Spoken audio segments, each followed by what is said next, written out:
Le agrada. Bien, hermanos, pues vamos a iniciar. Le voy a pedir a mi hermano Miguel Caballero si nos guía en oración, por favor. Claro que sí, ¿sí me escucha? Sí, lo escuchamos claro y fuerte, hermano. Gracias. Muy bien. Vamos a orar. Padre amado, Señor, gracias, gracias, mi Dios, por el día, gracias por la vida que nos presta. Señor, por su presencia con nosotros ahora en este momento, Señor, que vamos a ponernos a estudiar estos distintivos, Señor, que emanan de su palabra. Use al pastor, Señor, como lo ha venido usando para enseñarnos estas cosas y que también ponga a nosotros una mente abierta, un corazón dispuesto, un espíritu atento, mi Dios, para que estas las guardemos en nuestro corazón. Y Señor, que todo esto sabemos que es para gloria, honra suya, edificación de su iglesia. Y muchas gracias por este tiempo. Mi Dios, gracias por todos los que estamos aquí. Y pues ponemos este tiempo en sus manos, Padre. En el nombre del Señor Jesús le pedimos todo esto. Amén. Amén. Pues bueno, hermanos, recordando lo que vimos hace 8 días, precisamente hablábamos, empezamos con este distintivo que es el gobierno congregacional. Y bueno, veíamos muchos textos bíblicos que nos hablan precisamente de ello, ¿no? De cómo es que los bautistas entienden o entendemos la parte del gobierno de la iglesia. Pero para hablar del gobierno de la iglesia, precisamente siguiendo con este mismo orden de lo que es este distintivo de la iglesia bautista, es que pues tenemos que hablar también de los pastores, ¿no? Y una cosa bien importante, hermanos, es que la iglesia bautista o la denominación bautista o como queramos llamarle, le dan gran valor al cargo del pastor. Ellos, es decir, la iglesia, lo reconocen como un cargo al cual Cristo le ha otorgado el deber de guiar. Es por eso que sí tenemos que hablar o tenemos que comprender exhaustivamente dentro de la forma de gobierno de la iglesia que debemos incluir un análisis del oficio del pastor. ¿Qué es el pastor? ¿Qué no es el pastor? Ahora, la identidad del pastor como obispo y anciano. A ver, hermanos, ¿qué entienden ustedes por pastor, por obispo y por anciano?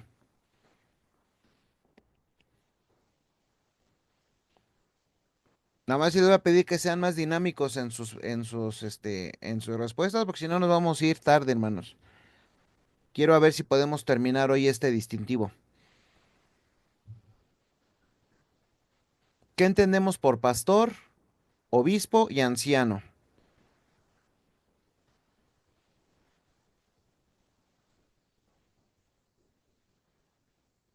Ok, bueno, creo que no quieren participar. La palabra pastor proviene sencillamente del oficio de pastor de ovejas. Eso es algo que creo que nos queda a todos claros. Un pastor es responsable bajo Cristo de pastorear al rebaño de creyentes. Y este rebaño precisamente es la iglesia. Un dato muy curioso es que a lo largo del Nuevo Testamento, la posición de pastor se establece claramente, pero casi nunca se le menciona con ese nombre. Hay muy pocos pastores, digo, muy pocos pasajes que hablen con el término de pastor. Generalmente se les está hablando o novispos o como ancianos. Ahora, este cargo precisamente se puede designar por otros dos términos, que es el que acabamos de ver, ¿no? Que realmente es una manera, hermanos, es una manera intercambiable en en dos textos separados y dos de los términos se usan juntos en otro texto. Por ejemplo, en Hechos capítulo 20, les voy a pedir que tengan ahí abierta su Biblia. El apóstol Pablo desde la ciudad de Mileto hizo llamar a los ancianos. Aquí la palabra traducida para ancianos del griego es presbíteros. Ajá, lo vemos ahí en el verso 17, que nos dice, enviando pues desde Mileto a Éfeso, hizo llamar a los ancianos de la iglesia. Sí, entonces aquí el término que se utiliza el término griego como tal es presbítero. Ahora, Dice ahí que, dice ahí, si seguimos la lectura o si hemos leído Hechos, dice la lectura que el Espíritu Santo les había hecho cuidadores u obispos sobre el rebaño y les dio instrucciones de pastorear o apacentar, es decir, a la iglesia de Dios. Esto lo vemos en el verso 28 del mismo capítulo.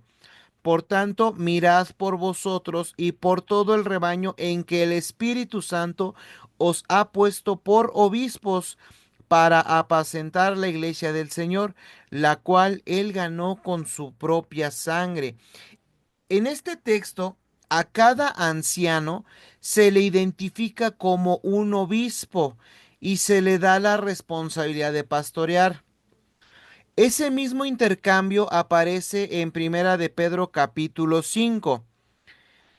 Por ejemplo, la Biblia de las Américas, en el versículo 1 nos dice de la siguiente manera. ah, Ruego a los ancianos que están entre vosotros, yo anciano también con ellos, y testigo de los padecimientos de Cristo, que soy también participante de la gloria que será revelada. Es decir, él, Pedro, en este caso estaba exhortando a los ancianos. Él les ordenó que pastorearan precisamente el rebaño o que apacentaran el rebaño de Dios, que lo vemos ahí en el verso 2 de Primera de Pedro 5. Y nos podemos ver que él también les mandó a que cuidaran el rebaño. Y la palabra cuidar es la forma verbal del sustantivo obispo. Ahora, aquí los ancianos se les da la responsabilidad tanto de pastor como de obispo. Ahora, pasajes como estos, hermanos, hacen que dentro de la iglesia bautista o crean que los términos pastor, o sea, el pastor de ovejas, obispo, que es cuidador, y anciano, todos se refieran al mismo oficio. Eso es lo que cree la iglesia bautista. En Tito 1, del 5 al 7, nos dice: por esta causa te dejé en Creta para que corrigieses lo deficiente y establecieses ancianos en cada ciudad, así como yo te mandé.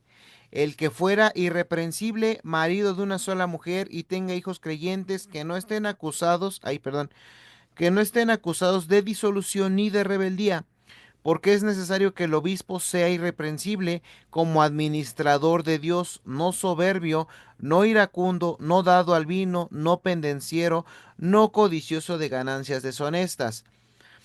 Sí, en Tito 1:5, aquí es donde la iglesia bautista encuentra más evidencia. Aquí a los ancianos de la iglesia se les llama obispos. Y si se dan cuenta, aquí no se usa el término o el título de pastor. Ahora, al no existir realmente una evidencia que indique lo contrario, los bautistas llegan a la conclusión precisamente de que cada pastor es también un anciano y un obispo.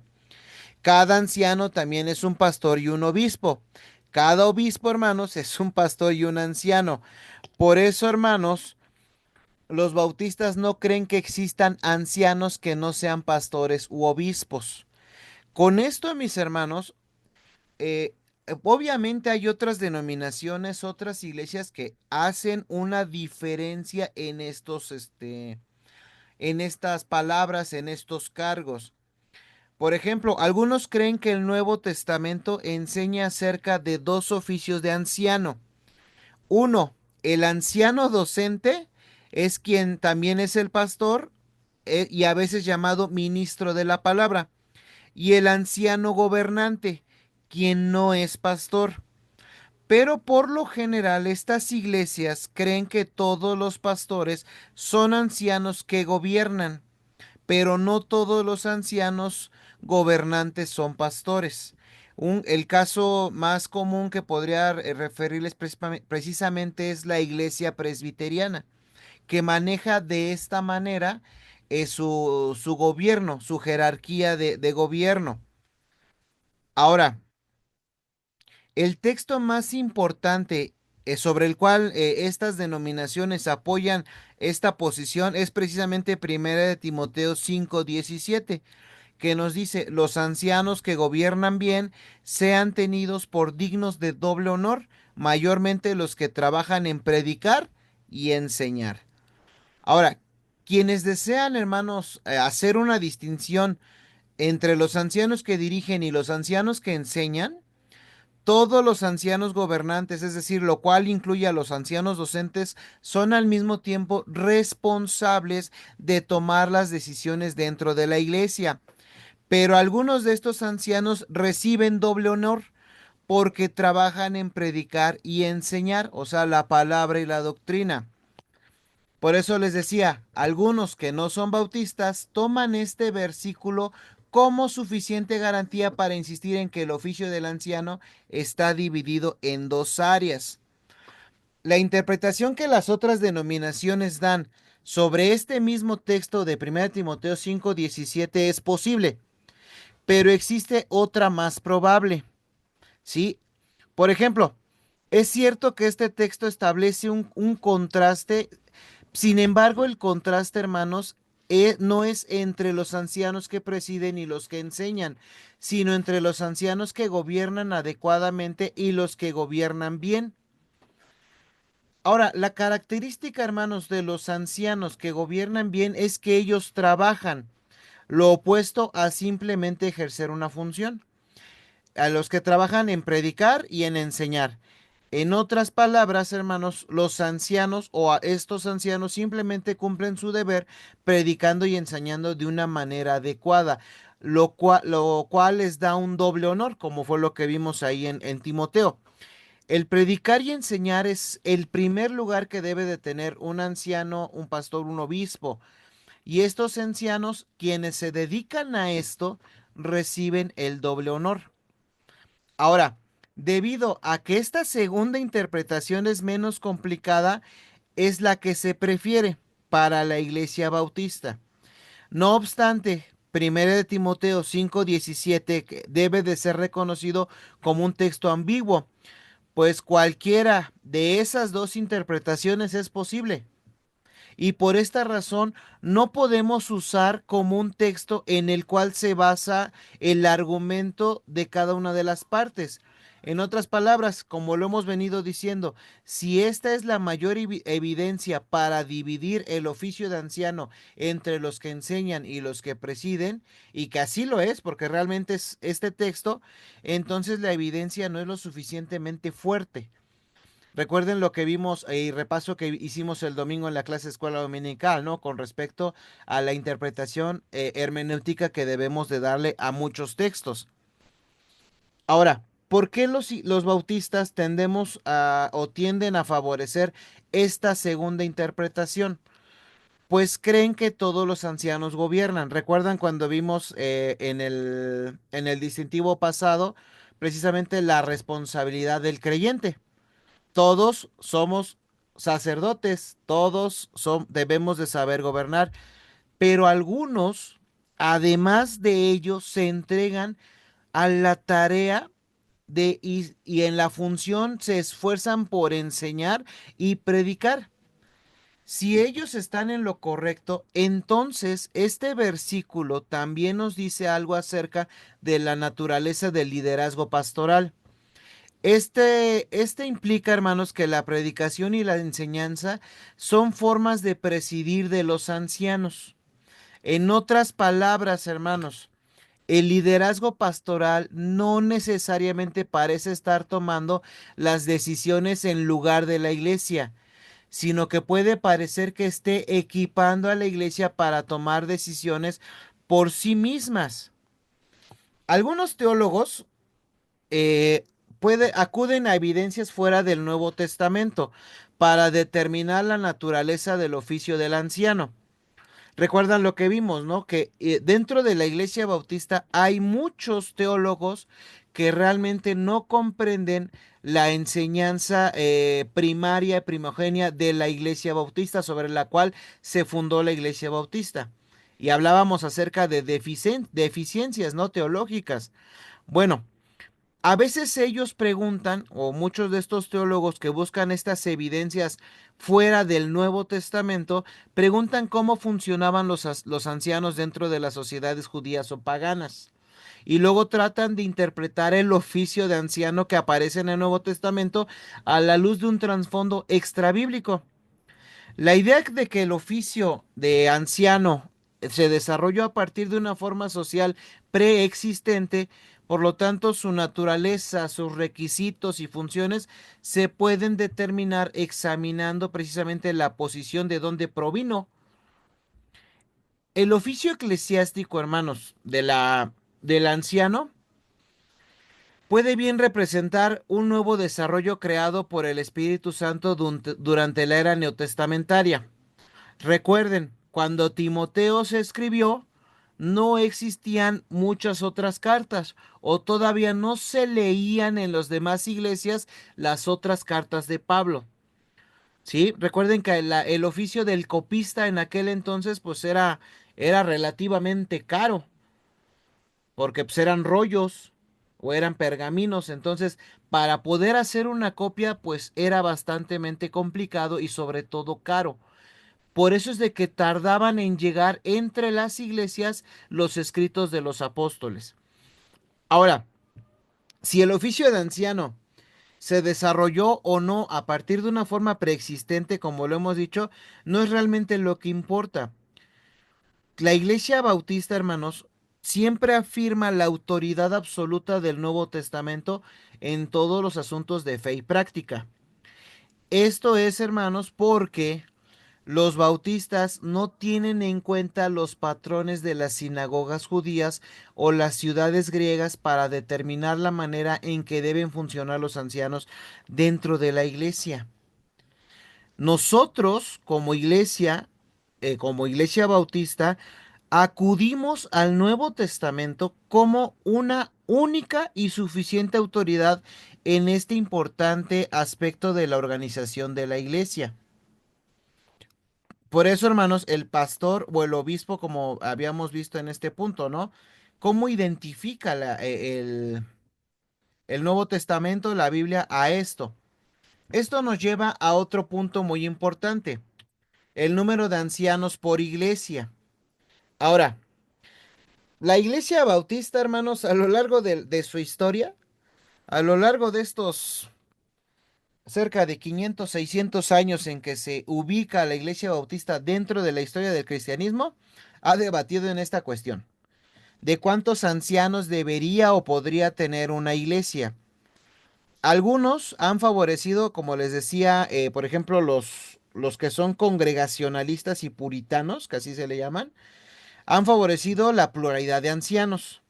Mientras que otros, por ejemplo, los landmarquistas o los calvinistas o etcétera, otro tipo de estos, han insistido en la suficiencia de un solo pastor. El debate, hermanos, inclusive en ocasiones se ha agravado por no poder percatarse de aquello que se pregunta y lo que no se pregunta. ¿A qué voy? ¿Cuál es la consecuencia de esto? Que cuando hay ciertas estipulaciones, quedan establecidas antes de que el debate pueda proceder. Por eso, hermanos, quiero compartir esto.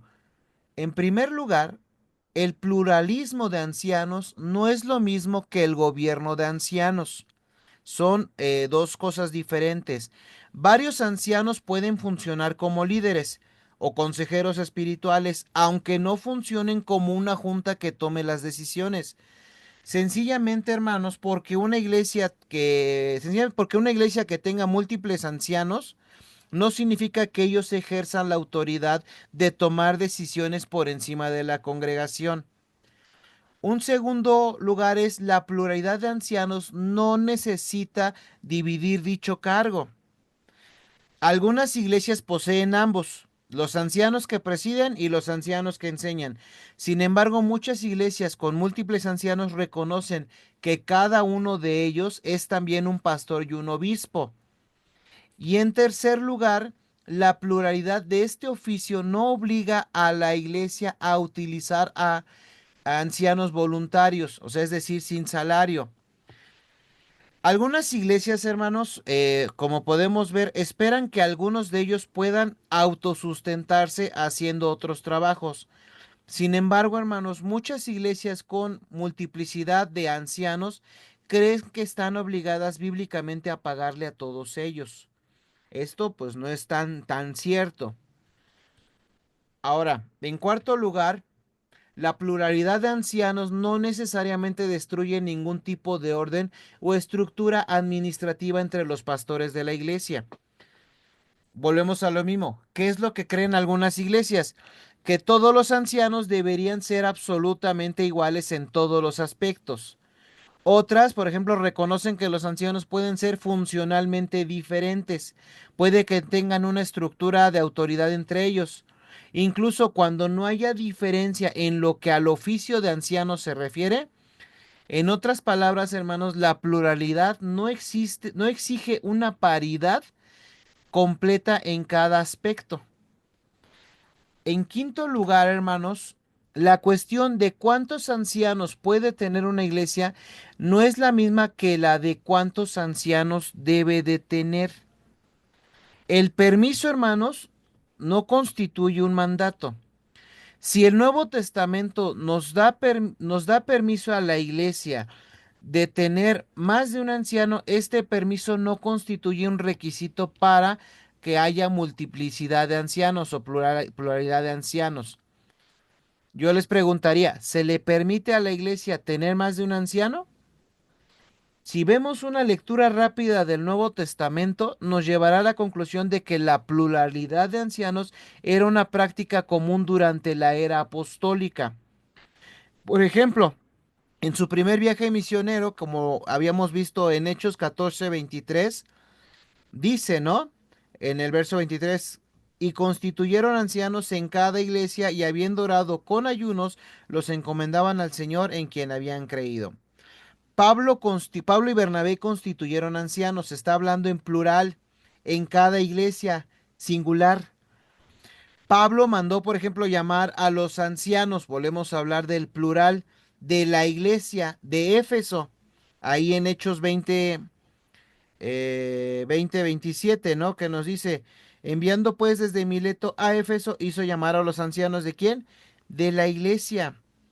Por ejemplo, la iglesia de Jerusalén estaba dirigida por apóstoles y ancianos.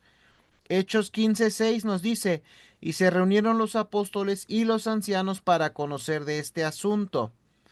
Luego en el 22, entonces pareció bien a los apóstoles y a los ancianos con toda la iglesia elegir de entre ellos varones y enviarlos a Antioquía con Pablo y Bernabé, a Judas que tenía por su nombre Barsabás y así las varones principales entre los hermanos. Y el capítulo 21:18 nos dice, y al día siguiente Pablo entró con nosotros a ver a Jacobo y se hallaron reunidos todos los ancianos.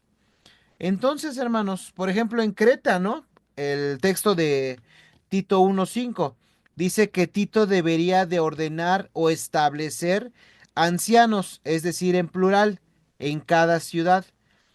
Y no es muy probable que en cada ciudad hubiese varias iglesias. Cuando Pablo escribió, hermanos, a la iglesia de Filipos, saludó a los obispos de la iglesia, ¿no? Ahí en Filipenses 1:1. Pablo y Timoteo, siervos de Jesucristo, a todos los santos en Cristo Jesús que están en Filipos, con los obispos y diáconos. Entonces, al no existir otros ejemplos contrastantes, esta evidencia indica que el liderazgo plural era bastante común entre las iglesias del Nuevo Testamento. Aunque, hermanos, los apóstoles nunca anunciaron que esta práctica era obligatoria, esta nunca procedió sin su consentimiento. Si el liderazgo plural no hubiese sido establecido, hermanos, en este o permitido, me habían dicho la palabra permitido, seguramente los apóstoles hubieran corregido a las iglesias que lo implementaban y no lo hicieron, o sea, no hay evidencia de ello. Más bien los apóstoles mismos parecen haber sido responsables de esto. Ahora, teniendo en cuenta que la práctica generalizada de las iglesias del Nuevo Testamento parece muy difícil argumentar que cada iglesia deba limitarse a tener un solo pastor. Aún así, hermanos, como dice Kevin Bauer, aún así, este patrón de pluralidad puede ser ocasional en vez de normativo. Y aunque muestre que la multiplicidad de ancianos es permisible, no hace necesariamente que esta práctica sea obligatoria. Ahora, para concluir este punto o que esta práctica es obligatoria, deberíamos de encontrar un pasaje bíblico que lo exprese como requisito. Los ejemplos solos no son suficiente autoridad. Incluso los hábitos más esparcidos de la iglesia primitiva no son necesariamente requisitos para las iglesias de todos los tiempos. Las prácticas no se convierten, hermanos, en normas simplemente porque sean comunes, incluso cuando así lo sean entre las iglesias apostólicas. Por lo tanto, hermanos, para determinar si el liderazgo plural es una norma neotestamentaria, necesitamos descubrir si algún pasaje del Nuevo Testamento declara realmente que las iglesias individuales siempre pueden tener más de un pastor, obispo o anciano. El lugar lógico a donde deberíamos de ir para ver este punto en particular, si debe de haber uno o deben de haber muchos, debería de ser 1 de Timoteo capítulo 3, porque es el pasaje didáctico que nos habla de la instalación o de los obispos, ancianos o pastores. Y este texto sabemos que tiene una importancia y yace en dos consideraciones. ¿Cuál es la primera? Ya lo acabo de decir, este es un pasaje normativo, es decir, didáctico, y no es un simple pasaje descriptivo. La mayor parte, la segunda de esto, hermanos, perdón, es que realmente trata de lidiar con las cuestiones organizativas de la iglesia. Por eso, hermanos, la mayor parte de este pasaje de Timoteo 3 está dedicado al debate sobre los cargos y requisitos de los obispos y quiénes y los diáconos. Por eso, hermanos, la razón de que Pablo, realmente, fíjense, esto me llamó mucho la atención, de que Pablo daba para enfocarse en este tema era de que si su llegada se retrasaba, Timoteo sabría cómo conducirse en la casa de Dios. Es decir, Pablo identificaba la casa de Dios como la iglesia, como lo dice ahí en el verso 15, ¿no? Que por cierto es un texto en el cual los católicos quieren tomar para decir que ellos son la iglesia verdadera. Pero por esa razón Pablo, hermanos, esperaba de Timoteo no simplemente un comportamiento correcto de su conducta individual, sino la correcta organización de la iglesia. Timoteo debía saber precisamente cómo poner la iglesia en orden, porque era en quien Pablo le delegó a Timoteo esa responsabilidad de la congregación cuando Pablo no estuviera presente. Ahora, el pasaje es tanto didáctico como deliberado. Esto hace, por ejemplo, que 1 Timoteo 3, hermanos, sea el texto más importante que trata acerca de los oficios de la iglesia en el Nuevo Testamento. Si existiera algún pasaje, hermanos, que demandara la pluralidad de ancianos como obligación, sería este capítulo.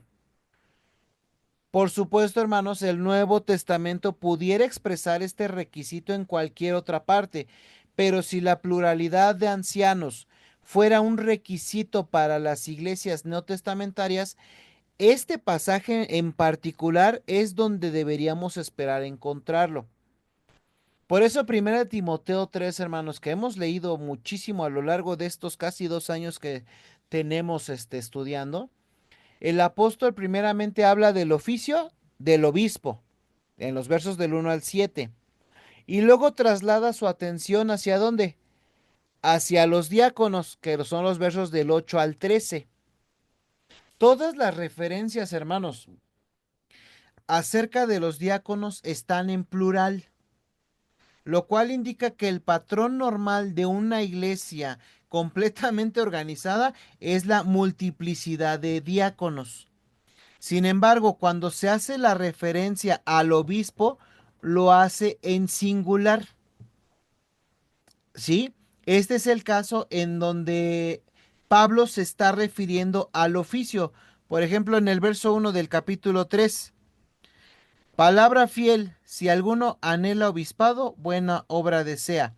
Y cuando hablamos de los versos del 1 al 7, habla del individuo que ocupa el cargo, ¿no? Dice, pero es necesario que el obispo sea irreprensible, marido de una sola mujer, y todo lo que hemos visto, ¿no? Hasta el verso 7. Por eso, hermanos, la pregunta sería, ¿cuál es la trascendencia de estas referencias a un solo obispo?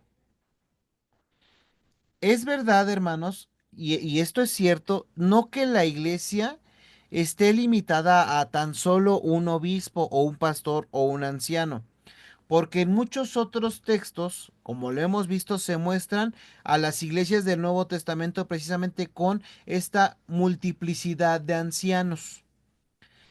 La trascendencia, hermanos, es sencillamente que esta multiplicidad de ancianos nunca se expresa como requisito.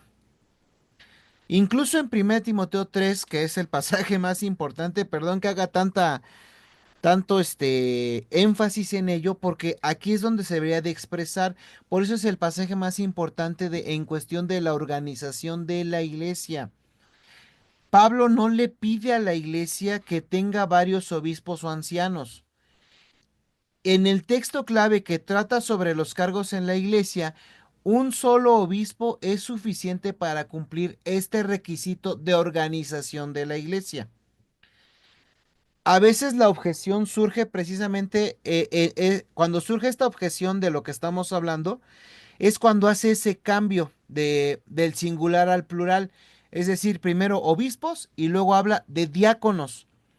Pero es simplemente, hermanos, una cuestión de estilo. Puede ser el caso, el apóstol Pablo se permitía variar su redacción por razones estilísticas. Recuerden que el apóstol Pablo era una persona instruida. Entonces puede haber esta situación. Sin embargo, realmente no es relevante. La cuestión que consiste o lo que nos debe de llamar la atención es si el texto le exige a la iglesia tener esta multiplicidad de obispos y ancianos. La respuesta, tal cual como lo leemos, es que no. Pero para cumplir con los requisitos que exige 1 Timoteo 3, con un solo obispo es suficiente. ¿A qué me refiero con qué requisito? Con el requisito de la organización de la iglesia. Si el texto, hermanos, no exige que existan varios ancianos, no tenemos derecho de exigir la multiplicidad de ancianos. Que hablando en otros temas, pues puede que este requisito se exprese en algún otro texto. Y esto es una pregunta, porque el otro texto y único pasaje que pudiera usarse para referirse precisamente a la pluralidad de ancianos es Tito 1:5, que nos dice, por esta causa te dejé en Creta para que corrigieses lo deficiente y establecieses ancianos en cada ciudad, así como yo te mandé. Ahora, vamos a ir haciendo un poquito el análisis. En este versículo, Pablo, hermanos, expresa que él había dejado a Tito en Creta, ¿no? Para establecer el orden de las iglesias y ancianos en cada ciudad. Y lo que continúa precisamente es una descripción de los requisitos de un anciano u obispo. Si se dan cuenta, Tito 1:5 ya lo leí, pero luego cambia la narrativa hacia un singular. El que fuere irreprensible, marido de una sola mujer, y que tenga hijos creyentes que no estén acusados de disolución y de rebeldía, porque es necesario que el obispo sea irreprensible como administrador de Dios, no soberbio, no iracundo, no dado al vino, no pendenciero, no codicioso de ganancias deshonestas, sino hospedador, amante de lo bueno, sobrio, justo, santo, dueño de sí mismo, retenedor de la palabra fiel, tal cual, tal como ha sido enseñada, para que también pueda exhortar con sana enseñanza y convencer a los que contradicen. Vean, vean esta narrativa o este cambio de narrativa, ¿no? Ahora bien, aunque de menos alcance que 1 Timoteo 3, es decir, este pasaje también trata de la organización de la iglesia. Tito, es evidente, hermanos, que Pablo quería distribuir varios ancianos en todas las ciudades de Creta. Y algunos han sugerido, hermanos, que estas ciudades pudieran haber tenido más de una iglesia. Aunque esto es posible, digo, esto lo que estoy platicando es lo que dicen algunos estudiosos y algunos comentaristas.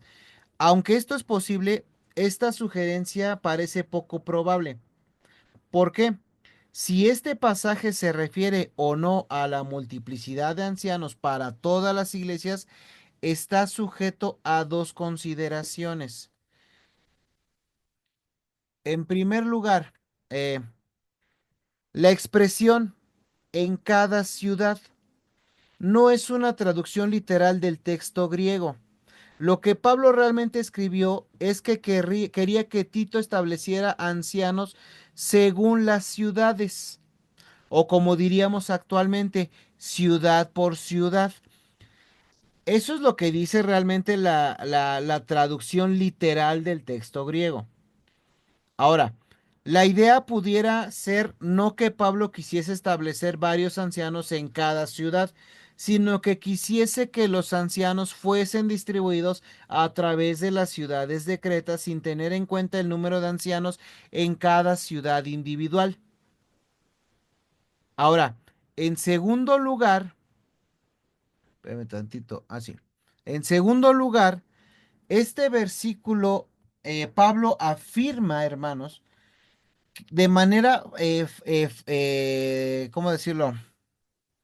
Mm, o sea, afirma cómo a Tito lo instruyó cuando lo vio, lo envió a Creta, o sea, le dio todas las directrices. Es decir, hermanos, recordemos, Tito 1:5 es autobiográfico y no, y por consecuencia histórico en naturaleza. ¿Sí? Es una carta que es pastoral, o sea, es decir, es una carta que le dice a Tito cómo manejarse. Por eso este pasaje, hermanos, indica los deseos de Pablo y sus instrucciones sobre una ocasión en particular. Esta particularidad, hermanos, obviamente contrasta con los principios que obviamente son generales y que expresó en los versículos que le siguieron. Si alguno, por eso dice, establece ancianos, pero después cambia la narrativa, le dice, si alguno anhela obispado y pues todo lo que leímos a raíz del verso del capítulo 7, ¿no? Por eso, incluso y vamos a suponer que Pablo, hermanos, quisiese que Tito ordenara ancianos en cada ciudad, todavía habríamos de responder a una importante pregunta, que es la que está precisamente en la diapositiva. Esta instrucción concebida simplemente como una referencia local a la obra que Tito estaba haciendo en esta situación en particular o como principio general para todas las iglesias. O sea, ¿esto es en particular para Tito o es en general para todas las iglesias? La referencia, hermanos, obviamente como lo hemos hablado o como lo hemos expresado en otras clases, es lo suficientemente ambigua como para ser tomada como un texto de apoyo precisamente para alguna de estas posiciones, ya sea a la pluralidad de ancianos o a la que nada más sea uno, ¿eh? Y además, hermanos, no establece con claridad la pluralidad de los ancianos como norma para la organización de la iglesia.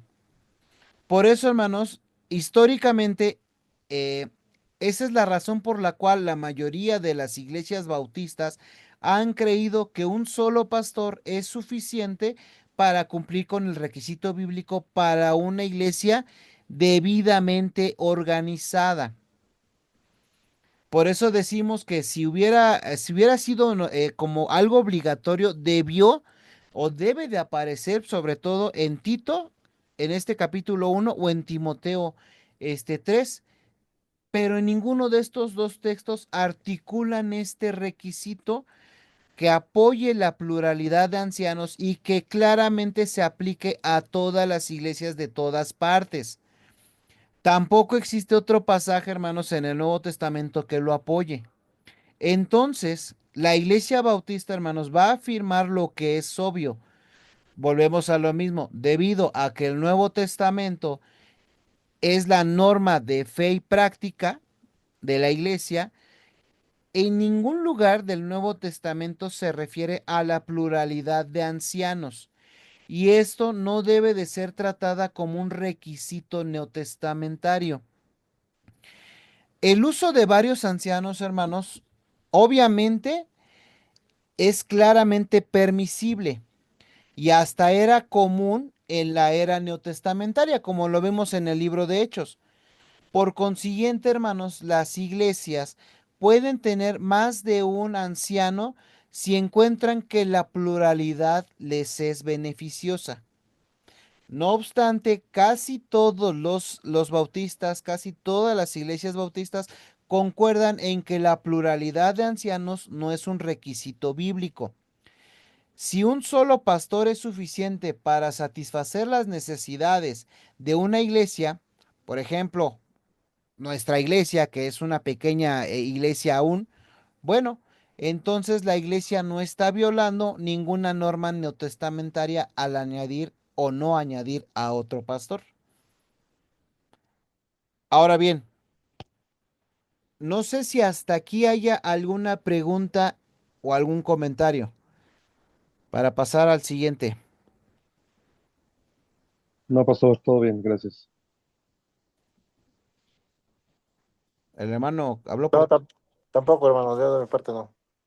Ok, perfecto. Hermano Beto, no sé si pudiéramos hablar algo acerca de los pastores laicos Sí, de hecho voy o con ansi... eso, con la Ah, parte de ok, bueno, en la terminología bíblica no existe el pastor laico. Eso lo vimos en dos clases anteriores. Cuando una iglesia establece algún anciano u obispo, como lo acabamos de decir, básicamente lo está ordenando, porque les estás dando la autoridad. Y a eso vamos ahorita con la autoridad pastoral. ¿A qué nos referimos con la autoridad pastoral? perfecto. Bueno, ahorita Sí, entramos. Gracias. sí. ¿Algún otro comentario, hermanos? Bien. Bueno, vámonos precisamente con lo que estaba comentando con mi hermano Mario, la autoridad pastoral. Ahora, el Nuevo Testamento, hermanos, en este aspecto da por sentado que la iglesia local tiene quienes la presidan, o sea, sus líderes. Pablo habla de los ancianos que gobiernan bien, que lo vemos ahí en 1 de Timoteo 5:17. Los ancianos que gobiernan bien sean tenidos por dignos de doble honor, mayormente los que trabajan en predicar y enseñar. Y habla también de aquellos que os presiden en el Señor. Por eso dice ahí, esto por ejemplo lo vemos en Tesalonicenses 5:12. Os rogamos, hermanos, que reconozcáis a los que trabajan entre vosotros y os presiden en el Señor y os amonestan. El escritor de Hebreos habla y nos exhorta a la obediencia y a la sujeción a quienes presidían. Dice el Hebreos 13:17, ¿no? Obedeced a vuestros pastores y sujetaos a ellos, porque ellos velan por vuestras almas como quienes han de dar cuenta para que lo hagan con alegría y no quejándose, porque esto no os es provechoso. ¿Recuerdan la vez que habló nuestro hermano Josué sobre este texto? La palabra pastor no aparece realmente en el texto griego. Entonces, estos pasajes, hermanos, estos tres que acabo de leer, presuponen una estructura de autoridad dentro de la iglesia.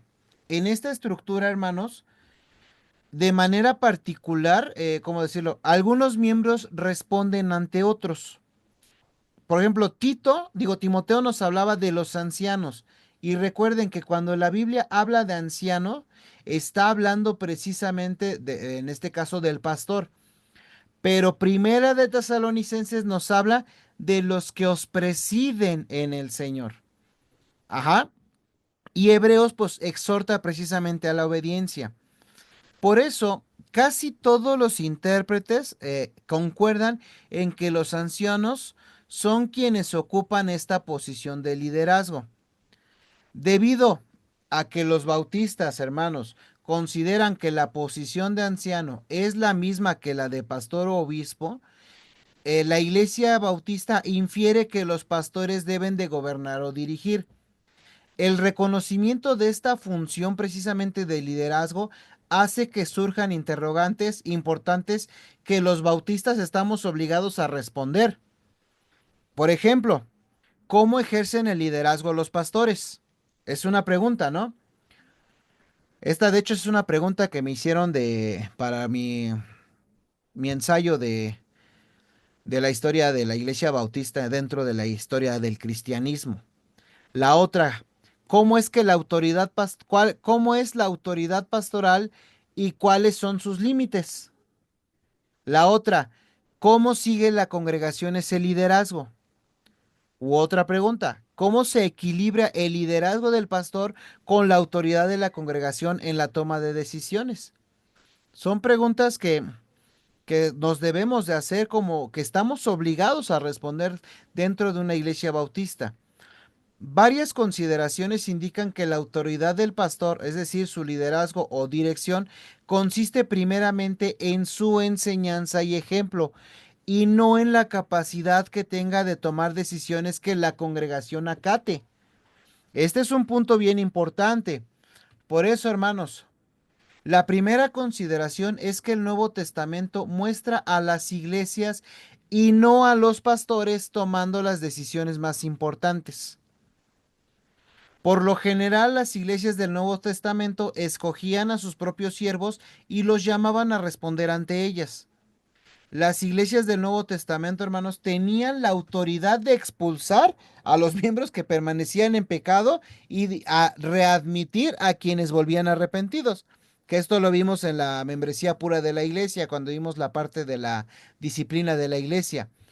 Por eso, hermanos, Pablo afirmaba que la iglesia, y no simplemente el pastor, es la columna y baluarte de la verdad, como lo vemos ahí en 1 Timoteo 3:15, lo cual indica que la iglesia es la responsable de mantener la doctrina pura.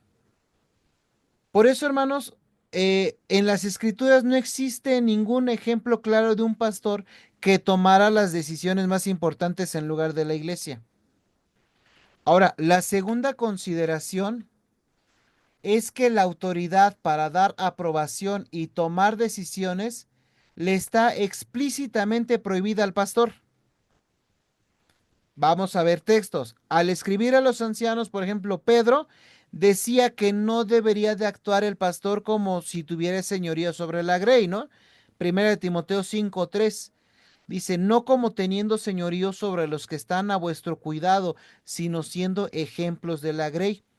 Ahora, el verbo que se usa para la frase como teniendo señorío, realmente del griego significa ser amo o gobernar, en el sentido de tomar y hacer cumplir decisiones de manera arbitraria. La palabra, hermanos, no se refiere a la actitud de los ancianos a la hora de tomar decisiones, sino al tipo de autoridad que no debe de ejercer. La tercera consideración, hermanos, es que la autoridad pastoral está generalmente asociada a su ministerio de predicación y enseñanza. Según Pablo, la predicación y la enseñanza son características ¿de quién? De los ancianos que gobiernan bien. Primera de Timoteo 5:17, ¿no? Que lo vimos, ¿no? Los ancianos que gobiernan bien sean tenidos por dignos de doble honor, y mayormente los que trabajan en predicar y enseñar. Esto no debe de sorprendernos, hermanos, porque uno de los pocos requisitos funcionales para los obispos, pastores o ancianos, como le quisiéramos llamar, que Pablo menciona, era el de ser un maestro capaz. Ahí en 1 Timoteo 3:2, ¿no? Pero es necesario que el obispo sea irreprensible, marido de una sola mujer, sobrio, prudente, decoroso, hospedador y al final nos dice que es apto para enseñar. Por eso, hermanos, tan importante es la enseñanza en la labor pastoral que Pablo llama a quienes la llevan a cabo esta responsabilidad pastores y maestros. Efesios 4:11, cuando nos dice del Señor Jesucristo, ¿no? Que dice, y él mismo constituyó a unos apóstoles, a otros profetas, a otros evangelistas, a otros pastores y maestros. Por eso, hermanos, juntamente con la enseñanza en general, Pablo habla de la amonestación o exhortación como un aspecto del liderazgo espiritual. Primera Tesalonicenses 5:12. Os rogamos, hermanos, que reconozcáis a los que trabajan entre vosotros y os presiden en el Señor y os amonestan, queriendo decir que la enseñanza del pastor no debe permanecer abstracta, sino que debe aplicarse a situaciones reales. Por eso, hermanos, cuando Hebreos nos habla de que aquellos que os hablaron de la palabra de Dios, tales maestros, decían el escritor, dice el escritor de Hebreos, son a quienes los miembros de la iglesia necesitan sujetarse. Una cuarta consideración con respecto a esto, a estas preguntas que hice hace un momento, es que el ejemplo del pastor también está conectado con su autoridad.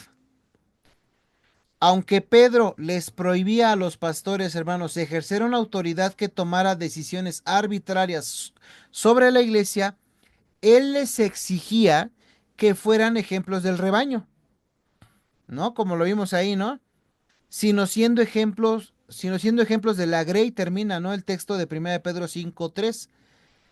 Ahora, según Hebreos 13, que vimos ahí, Hebreos 13:7, parte de la sujeción precisamente a los líderes de la iglesia implicaba la imitación de su fe.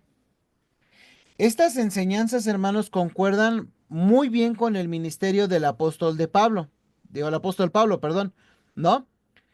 Él guiaba a las iglesias y les exhortaba a que tuvieran en cuenta el ejemplo que él les daba. Y podemos ver distintos textos del ejemplo de Pablo.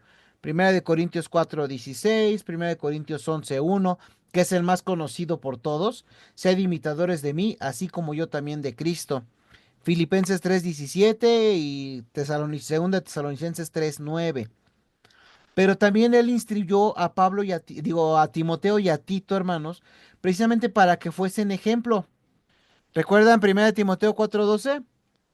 Un texto que les enseñamos a los jóvenes o que nos enseñan desde jóvenes, cuando nos dice, no, ninguno tenga en poco tu juventud, sino sé ejemplo de los creyentes en palabra, conducta, amor, espíritu, fe y pureza. Y a Tito le dice lo mismo, ¿no? En Tito 2:7, que le dice, preséntate tú en todo como ejemplo de buenas obras, en la enseñanza mostrando integridad, seriedad. Entonces, mis hermanos, está claro que el ejemplo pastoral es un aspecto significativo del liderazgo espiritual, y esto es lo que enseña el Nuevo Testamento. Por eso, hermanos, estos dos elementos, la enseñanza y el ejemplo, aparecen juntos en la comparación que se hace entre la autoridad del obispo en la iglesia y la del padre del hogar, la que vemos ahí en 1 Timoteo 3 del 4 al 5. Obviamente Pablo enseña que un hombre que no puede gobernar bien su casa no podía ocuparse de la iglesia de Dios.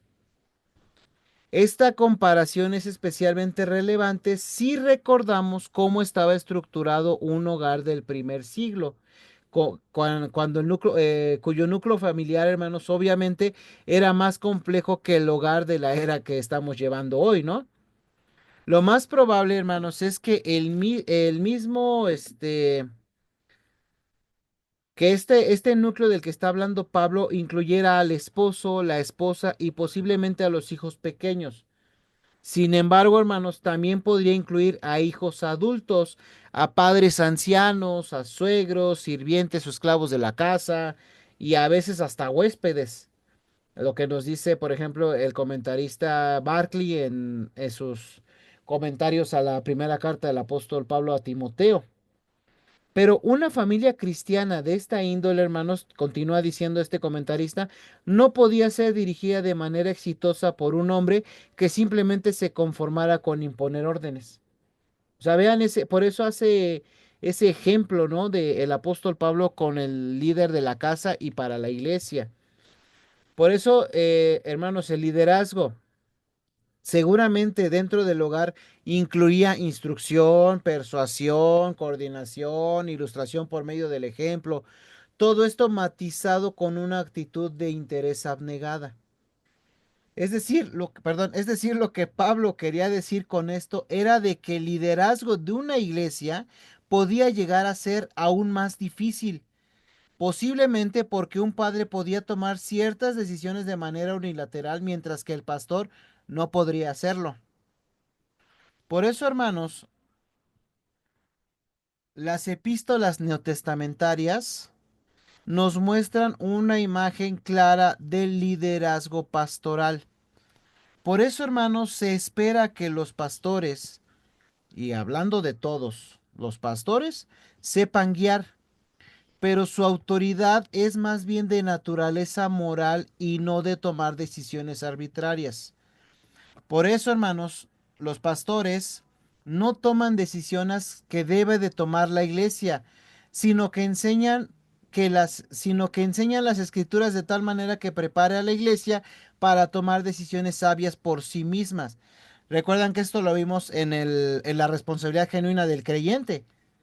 Es la responsabilidad del pastor enseñar para que a su vez cada sacerdote dentro de la iglesia esté preparado para tomar decisiones, sean las más complejas o sean las más sencillas. Por eso, hermanos, si nosotros, y ahorita voy a hablar de nosotros porque ahorita estoy hablando del pastor, pero esto también ya lo voy a trasladar hacia mis hermanos diáconos que están y a todos aquellos que están dentro de ejercen algún liderazgo dentro de la iglesia.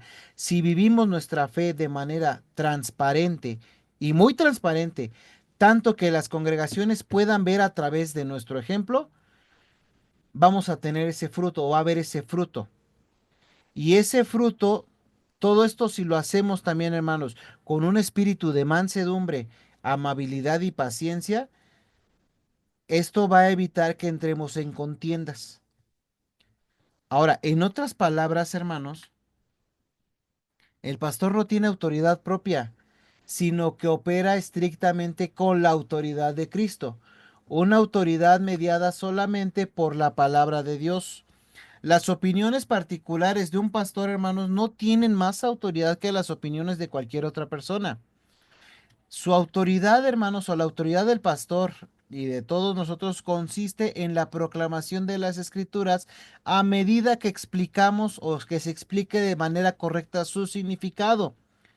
Es decir, vamos a hacer que las escrituras cobren vida e ilustren su verdad por medio del ejemplo personal.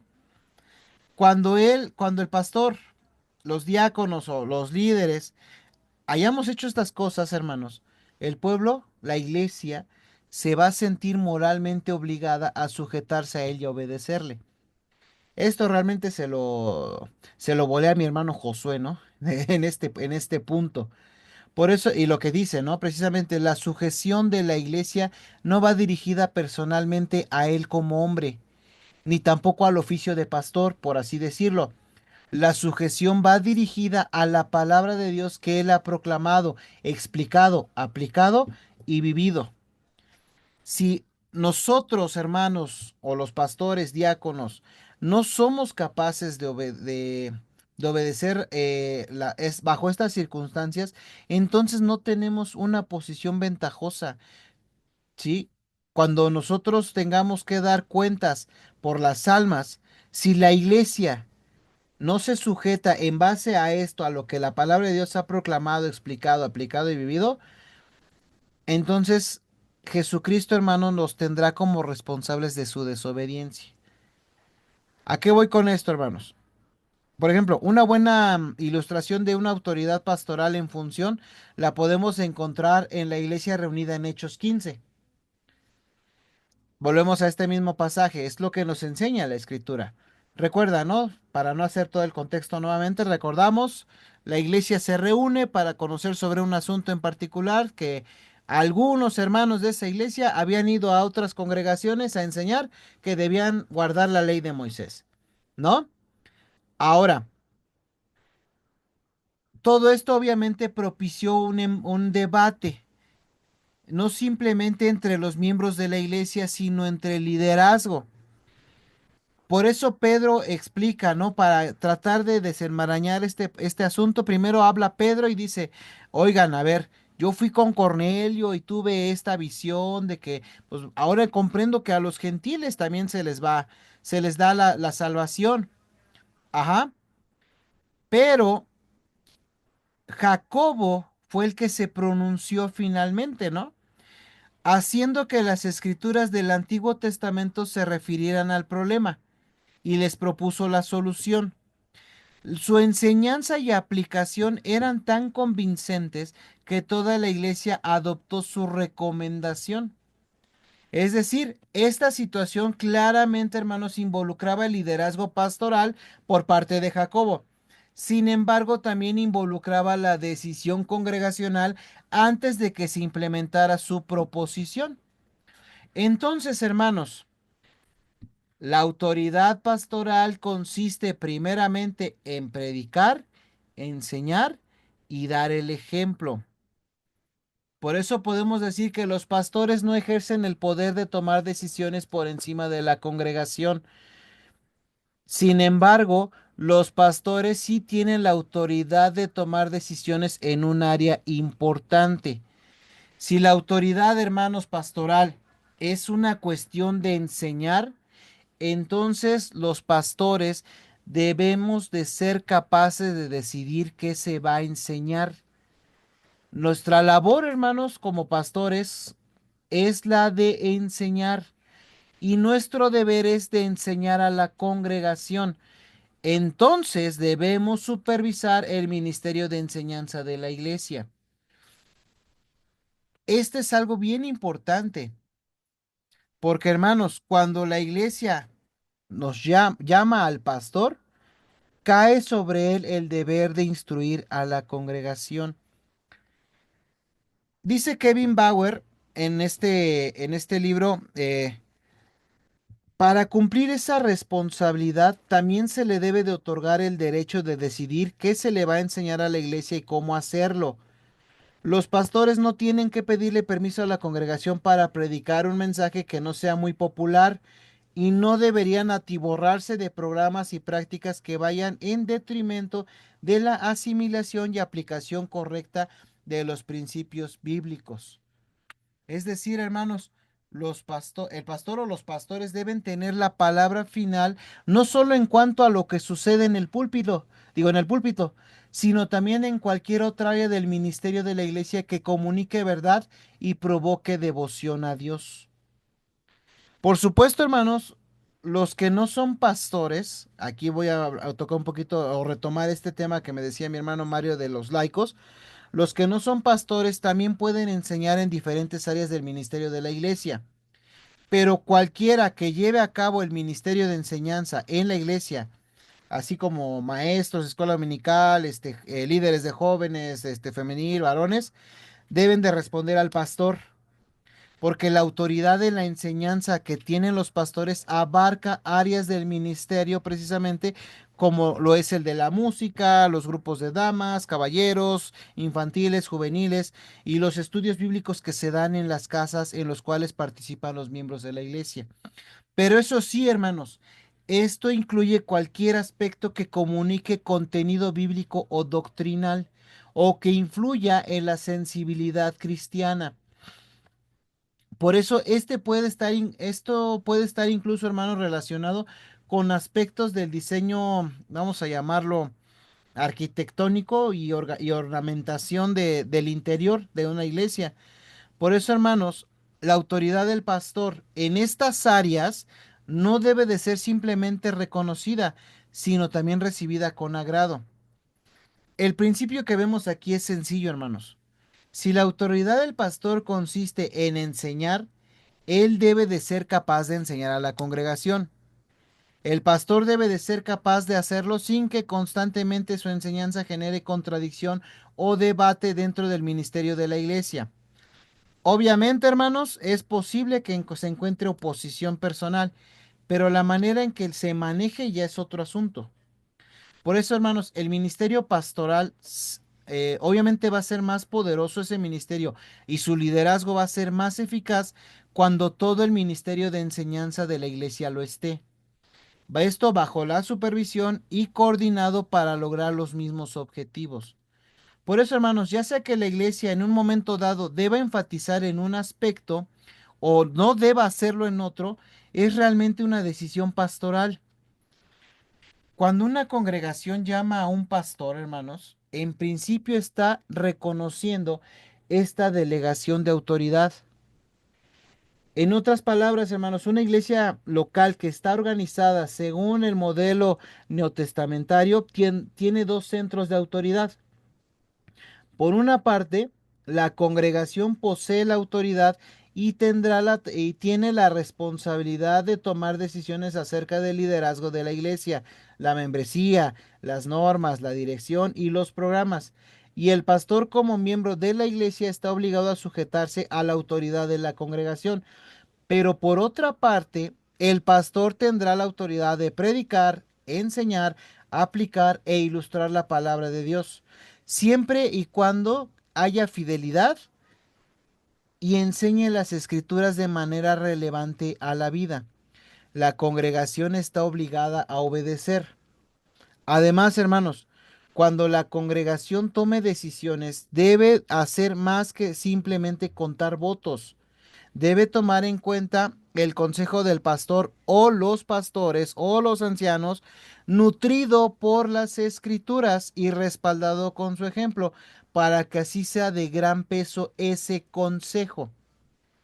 La iglesia, hermanos, cuando comprendemos este principio y aplicamos todo lo que hemos visto los demás distintivos, que es la membresía pura, la responsabilidad genuina del creyente, la autoridad de las escrituras, estamos evaluando, hermanos, la enseñanza precisamente del pastor a la luz de la palabra de Dios. Y si esto está acorde a la palabra de Dios, pues obviamente vamos a saber que son correctas y por eso vamos a obedecer a aquellas que sean correctas. A veces hemos escuchado, hermanos, que inclusive ha, pa- ha- ha pasado en nuestra iglesia, ¿no? De situaciones donde los pastores caen y se encuentran peleando entre sí. Aunque estas situaciones obviamente surgen por distintas razones, siempre causan daño. En muchas ocasiones esta lucha ocurre cuando una de las partes, ya sea la congregación o el pastor, no ha podido reconocer la autoridad legítima que le pertenece a cada uno.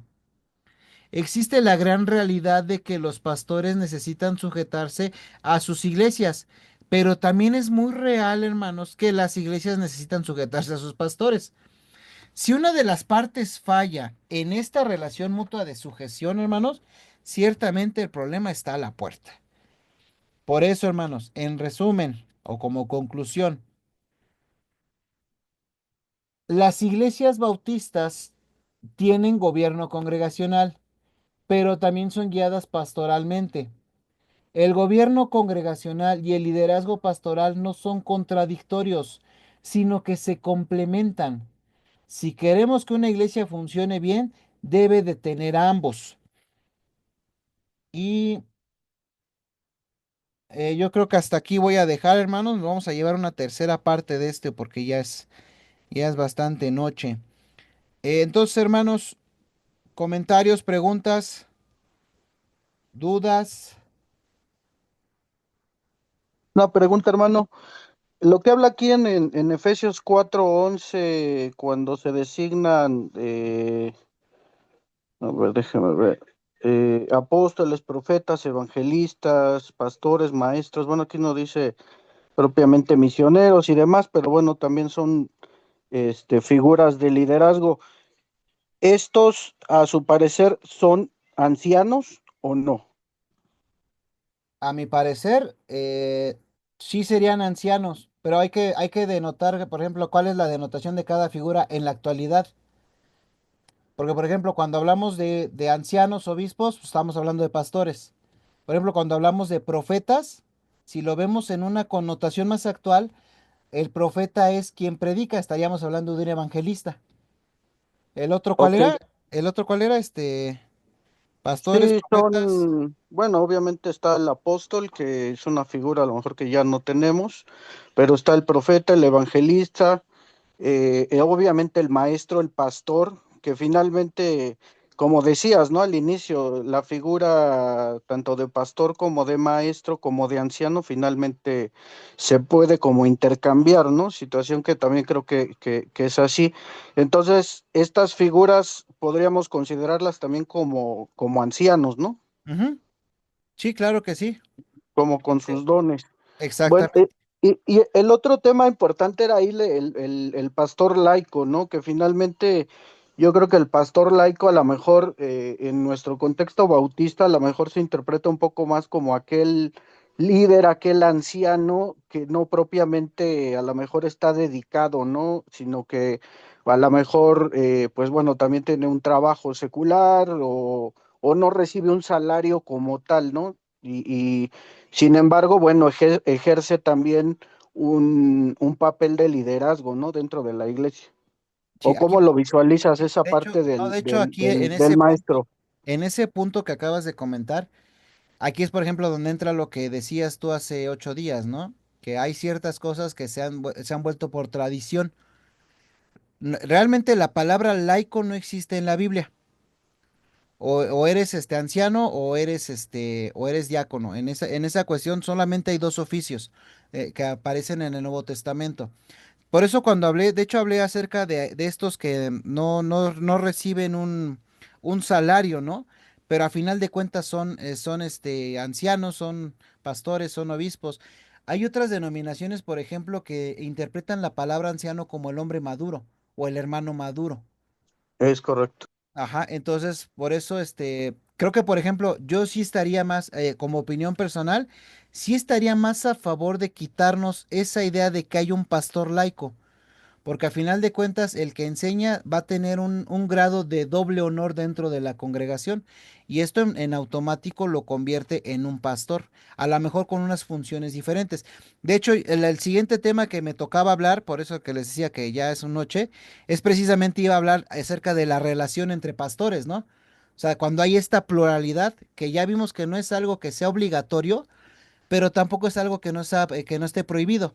Entonces, ¿cómo nos enseña la Biblia a manejar precisamente, por ejemplo, esta relación entre pastores o entre ancianos o entre todo en esta parte? Pero bueno, ahorita de entrada, pues sí, creo que en la Biblia yo no encuentro, bueno, no encontré yo esa parte del laico. Yo también tenía esa idea de que, por ejemplo, vamos a suponer, como llamábamos a nuestro hermano Toniel, era un pastor laico, ¿no? Pero a final de cuentas fue un pastor. Entonces Es que tenía todo. fíjate que es como un tecnicismo que hemos adoptado, ¿no? Aunque yo creo que viene más bien como de la parte bautista, bueno, yo creo que de varias, que finalmente el pastor laico a lo mejor se asocia un poco más a que realmente a lo mejor no recibe un salario y en otra vertiente que a lo mejor no fue como al seminario, ¿no? Eso también es como otra connotación que hemos tomado, pero lo que también sí es un hecho es que, por ejemplo, puede haber un evangelista que finalmente es un pastor o un misionero que está encargado de una obra, pero que finalmente, bueno, también es un anciano, ¿no? Y que tiene también esa figura.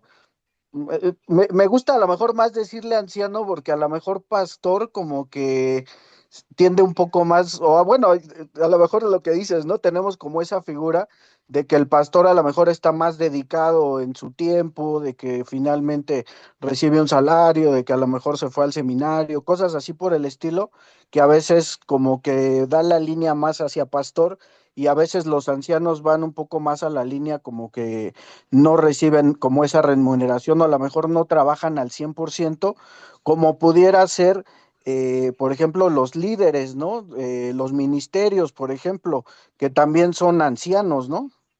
Ujú.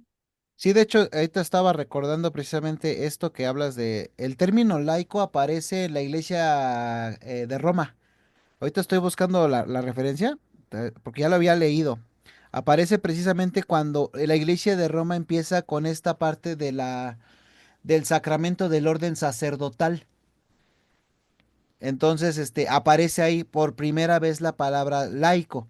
Pero hablando bíblicamente y según lo que acabamos de estudiar en el Nuevo Testamento, pues realmente no aparece, sino si tienes esa capacidad, pues básicamente eres un pastor.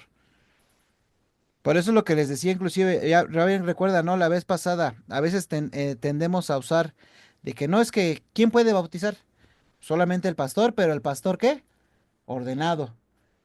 Y como lo acabamos de ver, ¿no? Cuando la iglesia llama a alguien, básicamente lo está ordenando. O sea, si ve esos dones, si ve esas características, ese perfil que se menciona en Primera de Timoteo, pues básicamente es un anciano, es un obispo, es un pastor. Ya que dentro de la iglesia, pues a lo mejor tendríamos varios, pero pues ahí ya tendríamos que ver cómo nos enseña el Nuevo Testamento esa relación entre pastores. Porque, por ejemplo, hay un texto nada más que nos habla de distintos pastores, cómo se relacionaban, que fue Hechos, cuando habla de los cinco maestros, ¿no? Y cinco profetas. Ajá, sí, correcto. Y hay otro tema importante ahí que tocaste con respecto a la pluralidad, ¿no? Que finalmente ahí donde mencionas en Hechos 15:4, que también lo leíste, donde finalmente llegan a Jerusalén después de que tienen por ahí un conflicto Bernabé con Pablo, ¿no? Y dice que fueron recibidos en la iglesia los apóstoles, los ancianos, fíjate ahí incluso los divide, ¿no? Los apóstoles no los considera realmente a los apóstoles como ancianos. Y bueno, llegan finalmente, lo que yo entiendo que obviamente en esa iglesia pues estaban los apóstoles y estaban los ancianos como una pluralidad, ¿no? Aunque hemos visto iglesias que sí efectivamente tienen solo un pastor. Bueno, no sé cómo decirlo, o sea, voy a decirle pastor, a lo mejor al pastor que está como de tiempo completo y que recibe un salario, ¿no? Entonces, para que a lo mejor nos entendamos, pero sin embargo, pues también estaban ahí los ancianos, ¿no? Que finalmente, pues bueno, también es intercambiable, yo creo que ahí el término, lo que a veces también yo creo que provoca un poco de confusión también esos términos, ¿no? Ese tema de laico, pues también es un término, yo creo que hay que, digo, si lo vamos a usar para saber exactamente a qué nos referimos, para no causarnos controversia entre nosotros mismos, ¿no? Pero bueno, finalmente creo que estaba ahí la pluralidad, ¿no? De ancianos, estaban los apóstoles, los ancianos y la iglesia, dice que los recibieron, ¿no? Por ahí también otra referencia importante está ahí en Santiago, ¿no? Cuando les dice, ¿está alguno de vosotros enfermo? Llame a los ancianos de la iglesia, ¿no? Y que ellos oren por él. Entonces, pero a lo mejor no propiamente es que esos ancianos sean pastores, sino que a lo mejor también eran evangelistas o tenían por ahí a lo mejor otra figura de liderazgo, ¿no? Bueno, O no sé. así tal cual como la palabra anciano, vuelvo a comentarlo, ¿no? Como lo leímos en un principio y las distintas referencias léxicas que hay del griego se refiere precisamente a ese cargo, ¿no? De autoridad pastoral. O sea, generalmente cuando la Biblia habla de ancianos, habla así de una autoridad pastoral. Que obviamente como iglesias o muchas iglesias, por ejemplo, la iglesia bautista utiliza el término pastor, ¿por qué? Porque denota más humildad. Que digo, no tendría nada de malo decirme, por ejemplo, obispo, porque al final de cuentas, ¿recuerdan lo que les dije de que era obispo?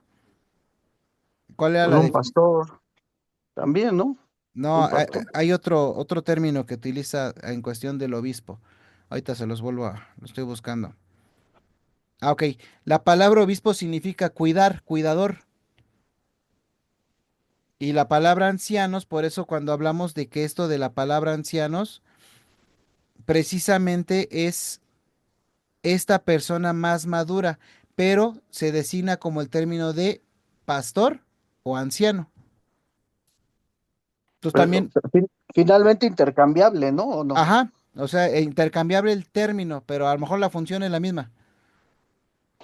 Ajá, sí, finalmente son pastores, o sea, finalmente guían, ¿no? Ujú. Obviamente, como lo acabas de decir, bueno, cuando el Señor manda un espíritu de evangelista, debemos de entender evangelista como el apóstol Pablo, por ejemplo. A final de cuentas, sí, fue, predicaba y plantaba iglesias.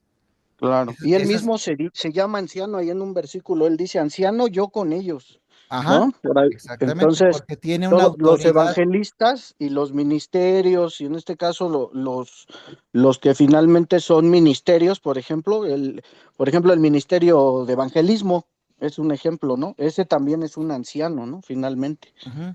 Y eso, por ejemplo, fíjense que nos lleva a entender y a interpretar cómo debemos de tener mucho cuidado también en escoger a quienes van a ocupar ciertos cargos, porque hay un perfil que nos manda la escritura, ¿no? O sea, no nada más es de que, pues me gustas tú para evangelismo, no, hay un perfil. Si nos vamos a esa parte organizacional que le dejó Pablo a Timoteo y a Tito, o sea, no, o sea, anhelas un obispado, o sea, anhelas cuidar a la iglesia en cualquier, por ejemplo, en cualquier ministerio dentro de la misma, pues tienes un perfil que cumplir. Y es en el perfil en que la iglesia tiene que fijarse para poder Sí, no. para poder, llamar a este anciano, o a este pastor, o a este ministro. Sí, es correcto. Ujú. Gracias, hermano. No, gracias, al contrario. ¿Algún otro comentario, hermanos? Bere, Lalo,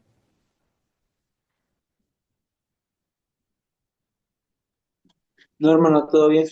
¿seguro? Voy a hacer examen, ¿eh? Sí. Pensé que el hermano Mario me pidió que les hiciera examen. Hermano caballero, No, pastor, bueno, la verdad, muy interesante. Creo que a veces damos por hecho muchas cosas, pero pues muy interesante y reveladora esta clase, pastor. Muchas gracias. Todo bien. ok, gracias. Leo, Betty, No, no, tampoco, pastor. ¿seguro? Sí, seguro. Betty, ¿tampoco? No, dice que no. Ok, hermano Luis, Hola, pastor, buenas noches a todos. Pues yo creo que es un tema muy complejo, la verdad, sí, sí me quedaron claras muchas cosas. Sin embargo, las terminologías y yo creo que el organigrama de cómo lo manejemos también, ¿no? En el tipo de gobierno. Fíjate ahorita que está hablando mi primo, me acuerdo, me vino, a la mente en una ocasión el hermano Osorio, por ejemplo, estaba sentado y no me acuerdo qué hermana le decía pastor. No, es que el pastor, y me dijo el hermano suyo, oye, ¿le podrías decir a la hermana que no soy pastor? Y yo soy el hermano Osorio. Realmente yo creo que efectivamente todos aquellos que pues vamos a predicar la palabra somos pastores, pero sí se debe definir bien en un organigrama y para mi punto de vista, no sé si esté bien, pues por eso lo definimos, ¿no? Como un pastor, si no, pues todos seríamos pastores de alguna manera, ¿no? O todos seríamos ancianos y sí lo somos ante la palabra, ¿no? Pero sí debe quedar como definido dentro de un organigrama, para mi punto de vista, en una iglesia, ¿no? Para también que haya ese tipo de jerarquías, porque nosotros exactamente, nosotros nos guiamos bajo también tu autoridad hasta cierto punto, porque tú eres el que nos estás pastoreando a nosotros también. Eso sería como que más o menos lo que yo podría, o entiendo más o menos con todo esto. Sin embargo, sí sé que también el gobierno de la iglesia también lo lleva a la iglesia, o sea, todo lo que acabas de comentar, a ver si está muy amplio y sí, pues de estarlo repasando y viendo realmente. Y si me sale alguna duda, por ejemplo, a mí me salió una duda hace rato de por qué ya no hay apóstoles, pero ya si quieres después me explicas eso, porque sí pues me quedó. es sencillo. Decíamos, o dentro de la iglesia bautista se dice que ya no hay apóstoles, pero la iglesia bautista toma la connotación de la palabra apóstol llevándolo a los primeros 12. Ujú. Pero si nos vamos tal cual como ¿qué significa la palabra apóstol? Significa enviado. Ok. Entonces, por eso les digo, a veces la término, por ejemplo, les decía yo por qué no utilizo el término obispo o el término apóstol, O precisamente profeta, Beto, también, perdón que te ¿eh? interrumpa. O profeta también es un término que a veces también se confunde. Ajá, o sea, ¿por qué no podría yo, o sea, claramente la escritura pues no me prohíbe no utilizarlos, siempre y cuando sea con la connotación adecuada. Y Ujú. lo quiero hacer como lo hace ¿cómo se llama este profeta? Gas Luna. Gas luna, ¿no? O sea, cosas así, pues no, obviamente, ¿no? Por ejemplo, la palabra apóstol significa enviado y Ok, la palabra profeta significa el que proclama. ok, Obviamente, la connotación que se tiene del profeta es que tiene visiones, que predice el futuro. O sea, es una mala connotación de la palabra. claro. Pero la palabra profeta, tal cual como lo dice la escritura, es que va a revelar o va a decir lo que el Señor le dijo. Y eso nos lleva a decir, bueno, pero el Señor ya no te va a hablar, según Hebreos 1, ya no te va a hablar de manera así como que una revelación especial, porque ya lo dejó todo en Cristo. Y está escrito, ¿no? Entonces tú como profeta, como el que proclama, vas a proclamar esa revelación que ya te dio Cristo. ¿Y dónde te la Ujú. dio? Pues a través de la escritura. Ok, Ujú. Pero no muchas como gracias. revelación, no como revelación, ¿no? Sino Sí, o sea, como proclamación más bien. Proclamar. así, o sea, entendiendo la revelación que ya la dio en la escritura. Sí, la revelación ya está. Ajá, no entendiendo que me habló en la noche y tuve un sueño, ¿no? Y el Claro. Señor me dijo que tienen que ofrendar 10,000 pesos porque van a venir buenas cosas, ¿no? O sea, ese tipo de cosas, ¿no? Ok, gracias, pastor. Sí, en ese sentido es que ya no utilizamos o se prefiere no utilizarlo precisamente para evitar algunas controversias, que es Ok. precisamente porque no ha habido digo, y esto lo digo abiertamente, no ha habido una educación profunda dentro de las iglesias bautistas. Ujú. Ok, muchas gracias, pastor. Nada, nada. Hermano Beto, perdóname, yo soy muy... todo esto me apasiona, son temas muy interesantes, hay muchas cosas que sacar, ¿no? Comentabas precisamente de la autoridad de la iglesia, que efectivamente está ahí, la autoridad de los ancianos o pastores, que también está ahí, y también la autoridad, pues obviamente de Dios, ¿no? Entonces, yo estaba leyendo un libro y yo creo que a lo mejor estaría bastante interesante de repente profundizar un poquito en ese tema, porque realmente nuestro gobierno tiene tres vertientes, ¿no? Una que primeramente es teocrática, ¿no? Que Dios es el que gobierna. Después, una parte que finalmente es oligárquica, por decirlo así, donde los pastores o maestros o ancianos, como queramos llamarle, finalmente también tienen una responsabilidad y tienen una autoridad de cierta forma, y otra que es, pues finalmente la autoridad de la congregación, ¿no? Que, pues a lo mejor malamente podríamos llamarle democrática, ¿no? Aunque no sé de qué otra forma como llamarle, no sé cómo tú pudieras definirlo, pero que finalmente tiene como esa parte tripartita, ¿no? Un gobierno teocrático, democrático y oligárquico, ¿no? Y precisamente en ese libro hablaba de que por eso los gobiernos de las iglesias, pues generalmente son los más complicados, ¿no? A lo mejor en un país, pues es fácil decir, bueno, pues democracia, ¿no? En otros, finalmente dicen, no, pues los presbíteros aquí son los que mandan y ya, ¿no?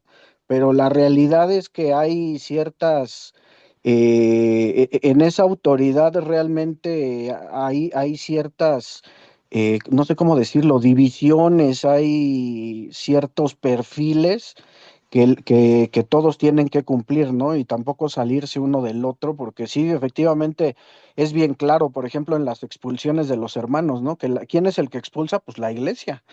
La iglesia finalmente es el que, o podríamos decir el que excomulga, aunque ese término también es como un poco más católico, ¿no? Excomulgar, pero bueno, finalmente también, pues yo creo que es aplicable, ¿no?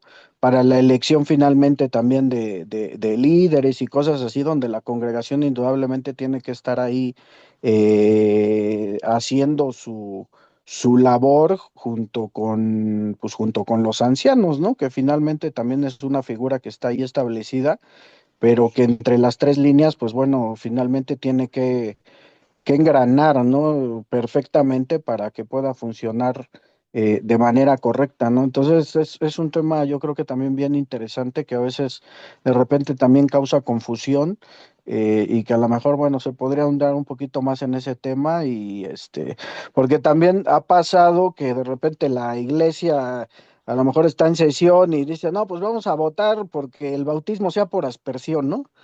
dices, oye, no puedes hacer eso porque estás brincante la palabra de Dios dice que tiene que ser de esta manera, ¿no?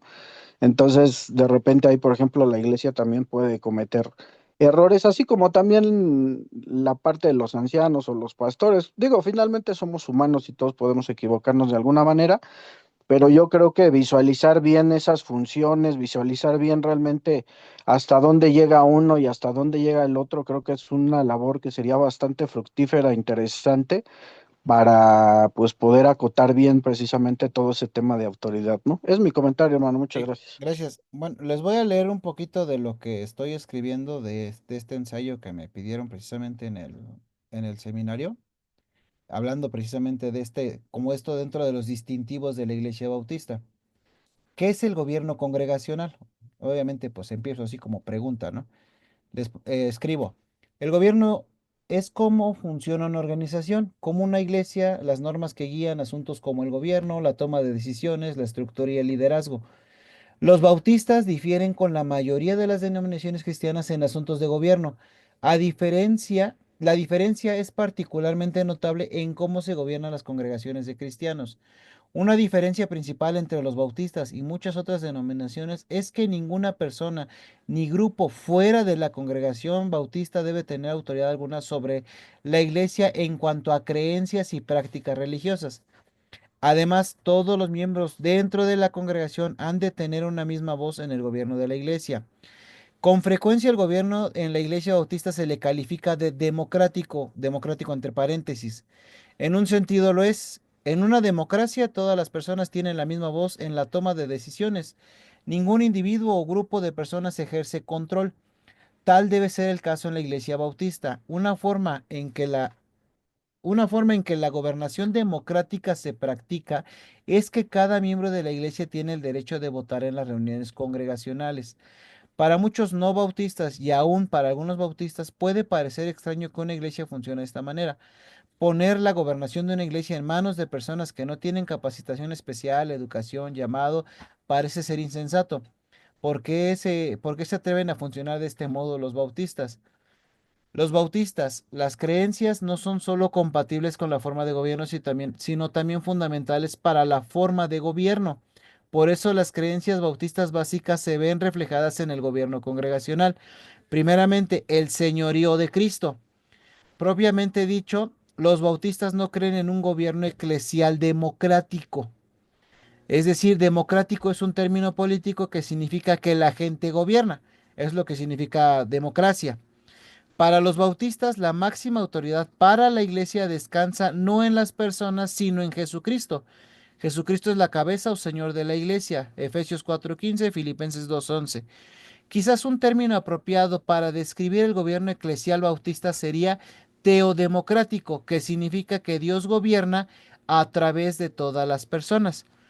De ahí, ¿cuál es la siguiente base? Pues la autoridad de la Biblia, la salvación por gracia por medio de la fe, la competencia del alma y el sacerdocio de los creyentes y la membresía eclesial regenerada de creyentes bautizados. Obviamente sigo desarrollando esos temas. Pero básicamente yo no vería, como lo dije alguna vez, no veo democracia en la iglesia, sino veo una teodemocracia, donde el Señor gobierna a través de nosotros. Eso sería como que más afín a lo que a lo que la iglesia bautista o como iglesia bautista debiera aspirar, ¿no? No tanto en que pues lo que diga la mayoría, que es algo que pues de alguna manera va a suceder, ¿no? Pero si hay un mismo espíritu, digo, al final de este tema de del gobierno congregacional, vamos a tocar precisamente el tema de la unidad de la iglesia, porque todo eso se encierra. Se encierra la autoridad de los pastores o del liderazgo y se encierra también la parte de la unidad de la iglesia, cómo llegar a una unidad realmente, según lo que nos marcan las escrituras. Pero bueno, hermanos, Claro. Sí, ¿perdón? gracias, Betito. Sí, no, yo creo que muy interesante ese tema porque finalmente, pues bueno, también entran ahí los pastores, ¿no? Que también tienen, pues como su rol en el tema congregacional. Qué bueno tocar ese punto también de la unidad, porque cuando efectivamente la iglesia está en unidad, está caminando en un mismo sentir, pues bueno. yo creo que todo fluye correctamente, ¿no? En muchos de los casos, pues hemos tenido algunas situaciones complicadas porque pues finalmente son hombres, ¿no? Los que dirigen y pues como todo hombre a veces se equivoca, ¿no? Y a veces este tema pues de la democracia, que no me gusta mucho el término, se escucha un poco raro para mí, ¿no? Pero a veces en este tema de la democracia, a veces se empieza a manipular como si fuera un partido político, ¿no? Y empiezan a hacer campañas y empiezan, vote por mí, hermano, y mire, yo le doy ofrenda, y yo le doy esto, y entonces se empieza como a ensuciar realmente esta forma que debiera ser más limpia, ¿no? Más sana. Pero yo creo que descansa finalmente, como tú bien dices, ¿no? En el tema de que si la iglesia está dirigida correctamente, pues ¿por quién? Por los ancianos, por los pastores, pues, y que son ejemplo, ¿no? Que era un tema también que tú estabas tocando y que me parece que es extremadamente relevante, pues se va omitiendo precisamente toda esa parte, ¿no? De que a veces esta democracia parezca más bien política, ¿no? Y entraríamos ahí en un terreno, pues que es bien complicado y que yo creo que la manifestación del espíritu realmente no viene por ahí, sino viene sí en que se manifiesta el espíritu finalmente, pues en todos los miembros, pero cuando realmente está esa unidad, cuando realmente hay ahí esa espiritualidad y que el objetivo pues está bien claro, ¿no? Para que se pueda manejar correctamente, hermano. Pero bueno, hay muchas cosas ahí. Muchas gracias por el tiempo. Sí, vamos poco a poco desarrollando esos puntos cruciales. Bueno, hermanos, si no hay ningún otro comentario, vamos a despedirnos para orar. Les prometo que en cuanto termine el ensayo se los comparto y me ayudan ahí a corregir aspectos que tengamos que corregir. Le decía al pastor Cristian que este ensayo sí va a ser muy, muy bautista, entonces a ver qué me dice después. Bueno, hermanos, pues vamos a orar. Le voy a pedir a mi hermano Luis si nos guía en oración, por favor. Sí, pastor. Vamos a orar, hermanos. Bendito Dios, Padre Celestial, infinitas gracias te damos, Señor mi Dios Padre, porque tú nos permites escudriñar tu palabra, Señor mi Dios Padre, a través de esta enseñanza, Señor mi Dios. Estamos muy agradecidos porque efectivamente son temas muy interesantes, Señor mi Dios Padre, de que pues también nos edifican, Señor, y nos dan un entendimiento más amplio, Señor, de cómo vas componiendo tu iglesia, Señor mi Dios Padre Celestial. Te pido por la vida de nuestro pastor, Señor mi Dios Padre, sé tú bendiciéndolo, sé tú también instruyéndolo como hasta el día de hoy, Señor mi Dios Padre. Sabemos que también él está en clase, Señor mi Dios Padre, se está preparando día a día también, Señor, pues para poder compartir, Señor mi Dios Padre Celestial. Que estos temas que estamos viendo, Señor, sean de edificación para cada uno de nosotros, Señor mi Dios Padre, que sean las herramientas, Señor, para aclarar dudas, Señor, y para compartirlas, Señor, a aquellas personas que también las tengan, Señor mi Dios Padre, Señor Celestial. Del que seamos aquellos instrumentos tuyos, Señor mi Dios Padre, para llevar todo esto, Señor, a las multitudes, Señor mi Dios Padre. Te pido por cada uno de mis hermanos aquí conectados, Señor, que seas tú bendiciéndolos, bendice cada hogar aquí representado, Señor mi Dios Padre. Cuídalos, bendícelos, Señor, y te agradecemos, Señor, por este tiempo que tú nos das, Señor, para aprender, Señor mi Dios Padre. Aún por los que no están conectados, Señor mi Dios Padre, también bendícelos, Señor mi Dios Padre. Cuida de nosotros, Señor, nos ponemos en tus manos, nos rendimos a ti en este momento, en esta hora, Señor mi Dios Padre, para que tu voluntad se haga conforme que en cada uno de nosotros, Señor mi Dios Padre Celestial.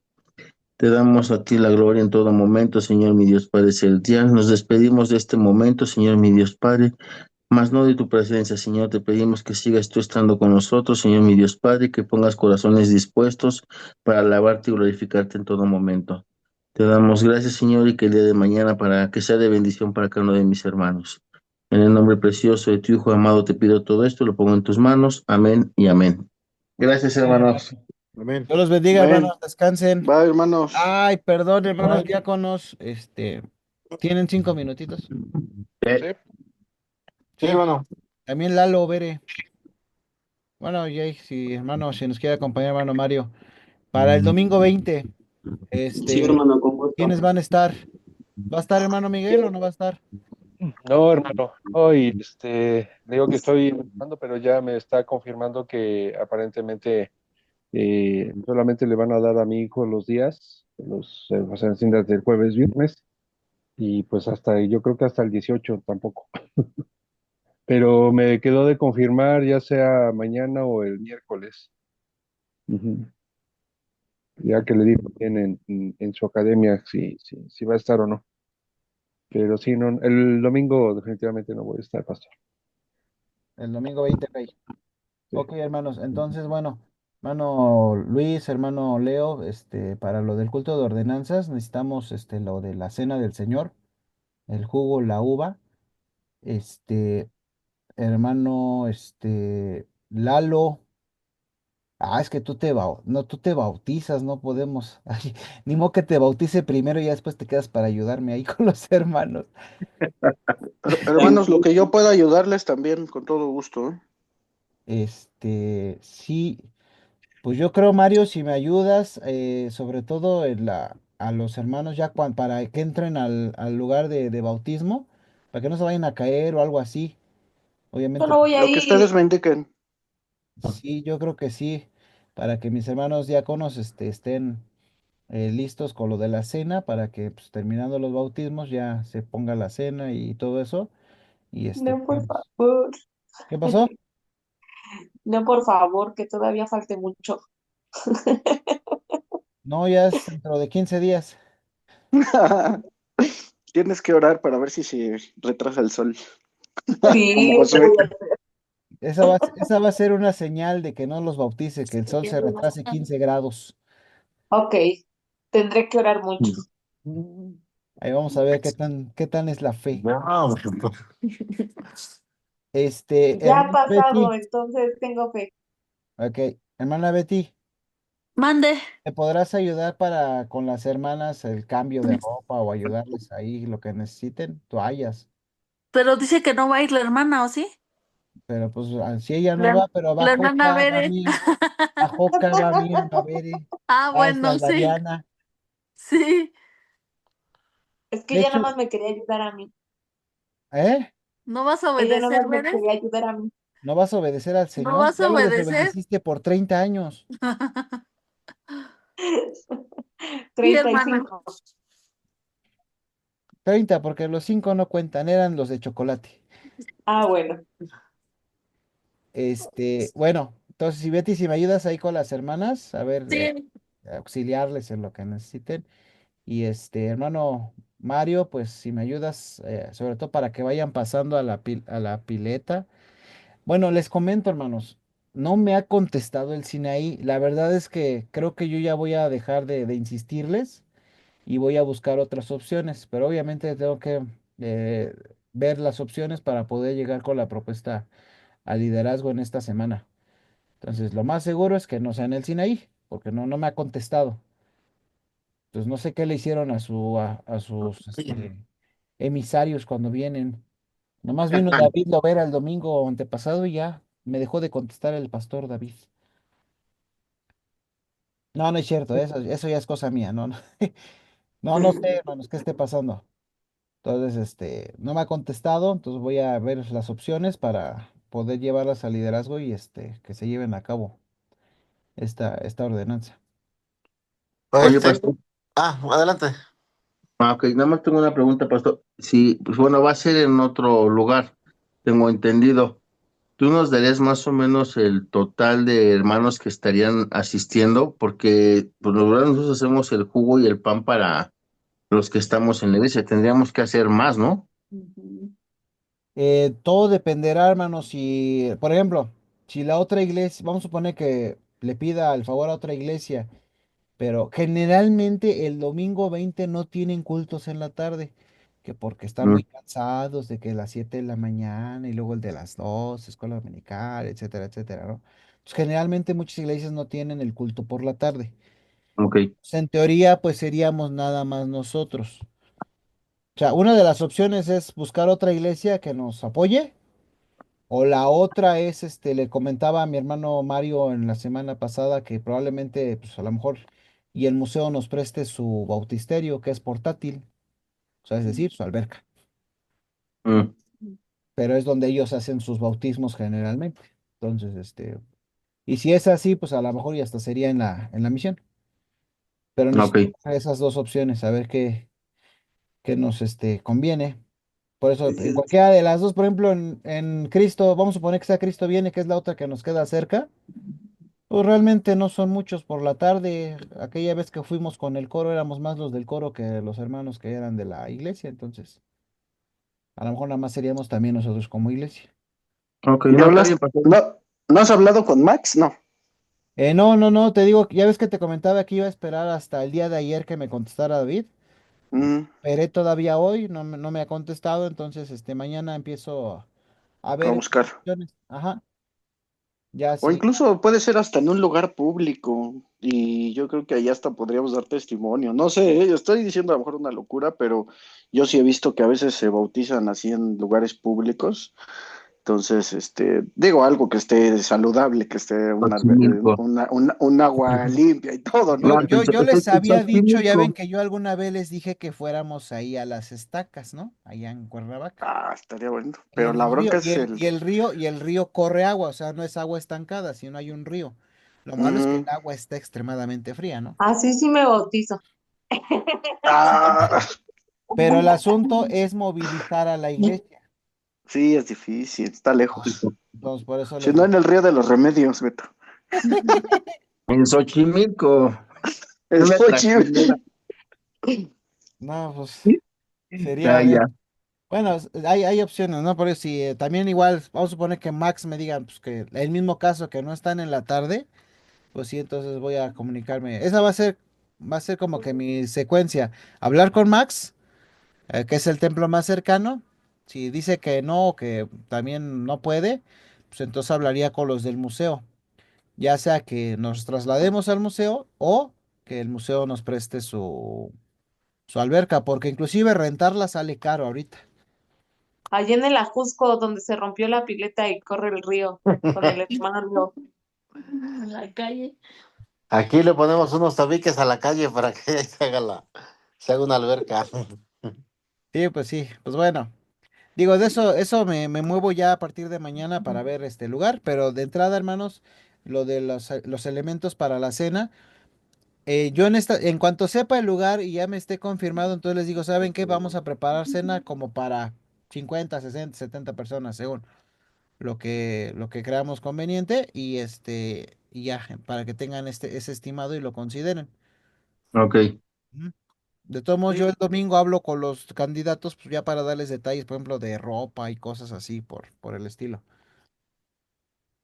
Porque también tenemos que hacer un lugar para donde se cambien en el dado caso. Vamos a ver si es en la misión, ¿dónde se van a cambiar? claro.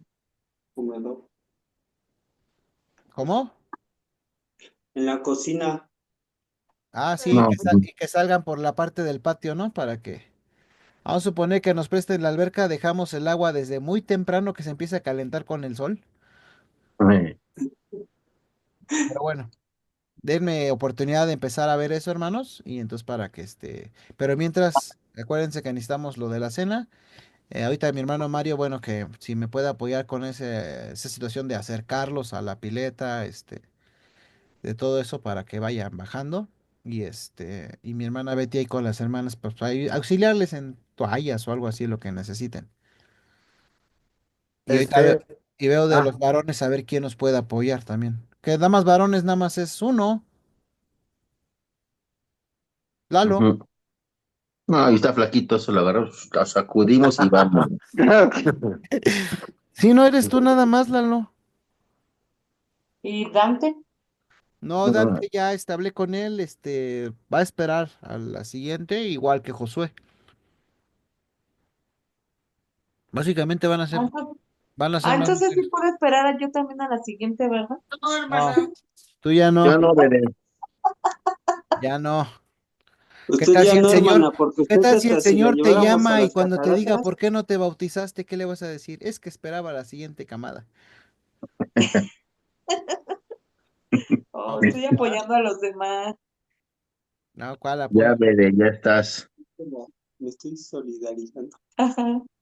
Sí, no, porque inclusive se había acercado el hijo del hermano Martín Jiménez, pero pues de igual manera, pues no, ya no siguió, entonces, pues no. Entonces, en este caso nada más van a ser el bautismo es Dariana, Joca, Mía, Bere y Lalo. Ok. Son 5. 5.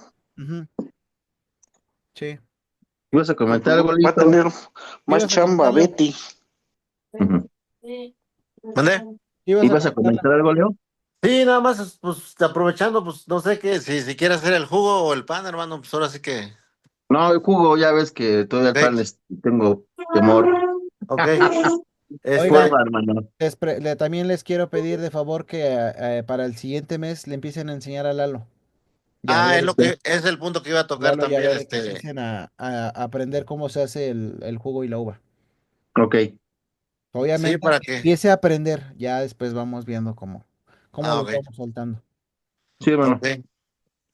Sí, Sí, pues yo tenía esa duda de lo que hizo mención el hermano Luis rápidamente, porque ya ve que en algunas iglesias, pues bueno, tienen sus, pues de alguna manera sus reglas y no sé si alguien comentó, no recuerdo quién, si los diáconos de esta iglesia donde se bautizaran iban a compartir el pan y el jugo o nosotros, pero bueno, si ya dijo que seríamos nosotros, pues bueno, para también estar, pues al tanto, ¿no? digo, si es una iglesia como el Sinaí, ustedes dos no iban a ser suficientes, porque es una iglesia más grande. Que de igual Ok, manera, en teoría me había dicho David Mata que nada más íbamos a hacer nosotros, que nada más iba a dejar uno o dos diáconos porque ellos no van en la tarde. ok. Pero digo, ahorita ya no me ha contestado y la verdad, ya no quiero esperarlo más. Ya si me llega a contestar, pues bueno, y si no tengo dónde, pues bueno, aceptamos la oferta, pero si ya consigo dónde, pues, o sea, muy amablemente le diré que muchas gracias, ¿no? Ok. Ok. Está bien, hermano. Bueno, y entonces hay que ver quién suple a mi hermano Miguel Caballero con lo del 18. Ah, dice que todavía no es seguro, ¿va? Lo del 18, hermano, ¿va? Y todavía no, le digo que lo estaba checando con su academia de básquet y quedó de mañana o el miércoles, ya me dice si, cuándo sería que nos iríamos. Ujú. Ok, hermano Mario, en dado caso que mi hermano Miguel Caballero no pueda, ¿puede suplirlo con Sí, la hermano, palabra creo que que le sí. ponga? Ah, entonces, hermano Miguel, en cuanto sepa, le pido que me comunique, pero que también el tema que usted tiene, si es que no puede estar, se lo pase al hermano Juan Mario. De acuerdo, sí, claro que sí. O váyaselo pasando para que lo vaya viendo por el dado caso de que no pudiera usted. Sí, se lo comparto. Ahora, esto no significa que ya como que le hace así, hermanito, ¿eh? Aférrese a que usted puede venir el 18, Betty. ¿sí? Sí, porque igual, por ejemplo, Betty, pues ya se agarró, ya fue mochorro, Es que por la emergencia, pero ¿ya es seguro? Tampoco. casi, casi 99% seguro. Ah, bueno, hay un 1% y ese 1% el señor dice no, todavía Sí, no. Pero bueno, ya yo cuando creo menos que ya sí. está ahí cubierto en el dado caso de que los dos hermanos no pudieran. Todos los demás, pues seguimos en lo dicho, ¿no? De la palabra que nos toca. Amén. Ok, Vale, pues. hermano. Bueno, hermanos, gracias por el tiempo, disculpen. Dios les Sí, bendiga, que cuídense. descansen Buenas a noches. todos. Gracias, buenas noches. Que estén Bye, buenas bien. noches. Bendiciones, hermanos. Descansen. Bye. Descansen.